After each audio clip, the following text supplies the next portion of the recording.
দনেশ্বৰ গোহাৰি ডাঙৰীয়াই চব খাইছে। আজি যেতিয়া আমাৰ নমিনেশ্যন পেপাৰটো স্ক্ৰুটিনি হৈছিলে, তাৰ স্ক্ৰুটিনি হোৱাৰ পাছত তেওঁলোকৰ মাজত এটা কথা আলোচনা হৈছে বোলে যে এইবাৰৰ পৰিৱেশটো অলপ বেলেগ হৈ গৈছে, গতিকে খুব চিন্তনীয় কথা বুলি তেওঁলোকে BPF-এ আলোচনা কৰিছে। এই খবৰটো আমি পাই পেলাই বৰ সুখী হৈছোঁ।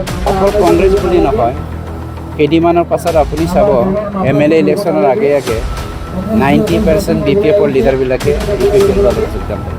22 বছৰ ধনীয়ে MCLA আৰু EM হৈ থকাৰ কাৰণে মানুহে ভাবিছিলে ধনে বহুত ষ্ট্ৰং লিডাৰ বুলি, কিন্তু আহি দেখিলোঁ মানে দনেশ্বৰ মোৰ কাৰণে অপজিশ্যনত থকা বা অপজিশ্যনৰ ষ্ট্ৰং এজন লিডাৰ বুলি মই অনুভৱ কৰা নাই।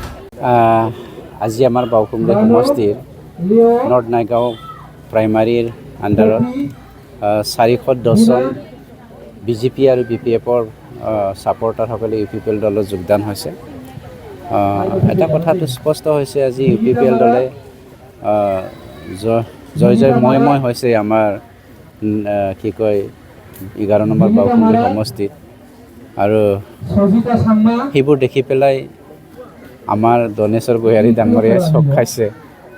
আজি যেতিয়া আমাৰ নমিনেশ্যন পেপাৰটো স্ক্ৰুটিনি হৈছিলে, তাৰ স্ক্ৰুটিনি হোৱাৰ পাছত তেওঁলোকৰ মাজত এটা কথা আলোচনা হৈছে বোলে যে এইবাৰৰ পৰিৱেশটো অলপ বেলেগ হৈ গৈছে, গতিকে খুব চিন্তনীয় কথা বুলি তেওঁলোকে BPF-এ আলোচনা কৰিছে। এই খবৰটো আমি পাই পেলাই বৰ সুখী হৈছোঁ।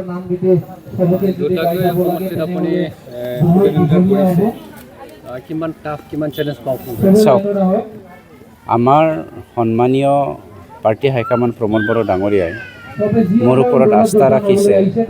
পাৰ্টিটো আগুৱাই নিয়াৰ কাৰণে দুটাকে সমষ্টি 11 নং বাউকুমদী আৰু 16 নং নিচিমা সমষ্টি মোক দায়িত্বভাৰ দিছে, নমিনেটেড কৰিছে। গতিকে মই ভাবিছোঁ পাৰ্টি আৰু হাইকমাণ্ডে মোৰ ওপৰত বিশ্বাস ৰাখিছে, যাৰ ফলত এইখিনি দায়িত্বটো দিছে। মইতো কণ্টেষ্ট আছে বুলি ভবা নাই। 22 বছৰ ধনীয়ে MCLA আৰু EM হৈ থকাৰ কাৰণে মানুহে ভাবিছিলে ধনে বহুত ষ্ট্ৰং লিডাৰ বুলি, কিন্তু আহি দেখিলোঁ মানে দনেশ্বৰ মোৰ কাৰণে অপজিশ্যনত থকা বা অপজিশ্যনৰ ষ্ট্ৰং এজন লিডাৰ বুলি মই অনুভৱ কৰা নাই। আপোনাৰ বিজয় পাক্কা? নাই, আমাৰ বিজয়টো একেবাৰে 100%, কিয়নো সকলো জাতি জনগোষ্ঠী এইবাৰ মাৰবাণ্ডি UPPL দলক প্ৰমোদ বড়ো ডাঙৰীয়াক আশীৰ্বাদ কৰিবলৈ আহিছে, আমাৰ পাৰ্টীয়ে আশীৰ্বাদ কৰিবলৈ আহিছে।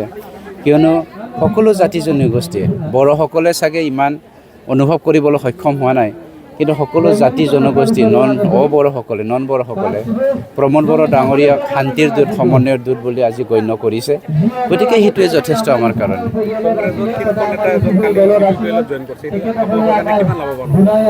অকল কংগ্ৰেছ বুলি নহয়, কেইদিনমানৰ পাছত আপুনি চাব MLA ইলেকশ্যনৰ আগে 90% BPF-ৰ লিডাৰবিলাকে UPPL দলত যোগদান হ'ব।